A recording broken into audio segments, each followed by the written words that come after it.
Welcome to another edition of Boom and Bust. I'm your host, Tony Clement, here at the News Forum, where all voices matter. Today, our guest is Julia Deans. She is the president of Habitat for Humanity Canada. And apparently, Habitat for Humanity has had to change its criteria to assist higher income Canadians buy properties in today's sky-high market. We'll discuss the implications. Welcome to the show, Julia. Good day. Thank you for having me. I guess the first question is maybe if you could tell the audience what a modern Habitat for Humanity Canada does and how your activities help people. Yes, well, Habitat for Humanity Canada is part of a 70-country global network of habitats, all working for the same thing, which is to ensure that everybody has a safe and decent place to call home. So we do that in every country, including in Canada. And from Canada, we support our global work. In Canada, we're best known for building and selling homes to families living with low incomes so that they can access home ownership and access all the opportunity that comes with home ownership, whether it's health or education, jobs, and certainly more prosperous futures. And obviously, we are going to get to the specific story that I outlined in the introduction, but I do want to get more generally what your assessment is of the housing situation in Canada presently. Yes, well, certainly the housing situation is very challenging, and there's an enormous gap between those who have adequate housing and those who are struggling to get it. I think what's exciting about the moment, if a silver lining, is that everybody is aware that we have the gap, and for once, I really feel that we have everybody ready to put their hand to the tiller and help get to a solution. And that's governments, that's not-for-profits, it's corporates, and it's individuals like you and me.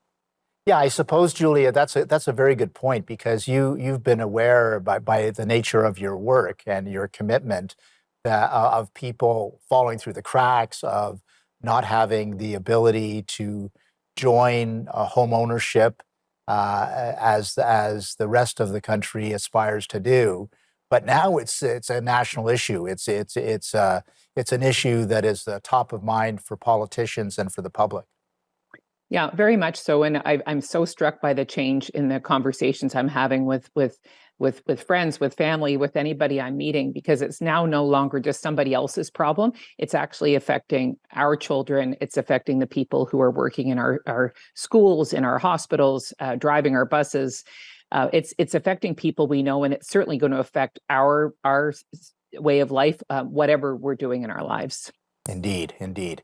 So obviously, I referenced the news reports that said that Habitat is now trying to engage with families earning over $100,000 per year, making them eligible for some assistance from Habitat. So tell us how that works.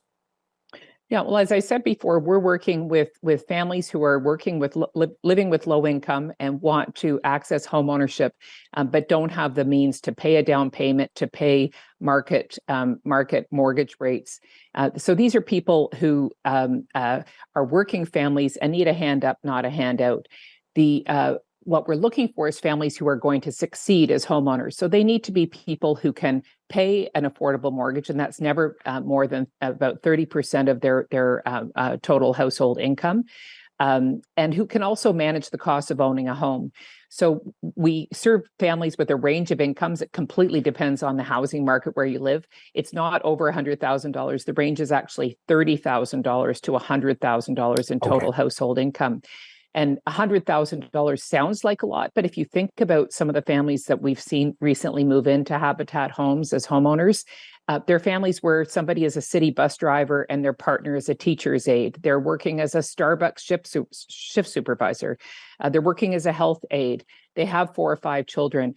And if you think of a market like Toronto, that's $100,000 between a family of 6 and 2 working parents. That's not a huge amount of money anymore. And that is a sad thing, but it's not that we've changed our criteria.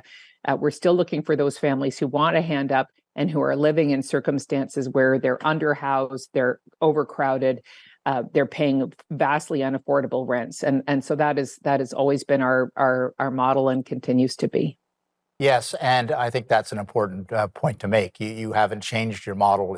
You're still trying to help people who have the ability to help themselves but are at the lower end of the market. Julia, we're going to take Exactly. a brief break just for our sponsors. We'll be back after these messages. Thank you.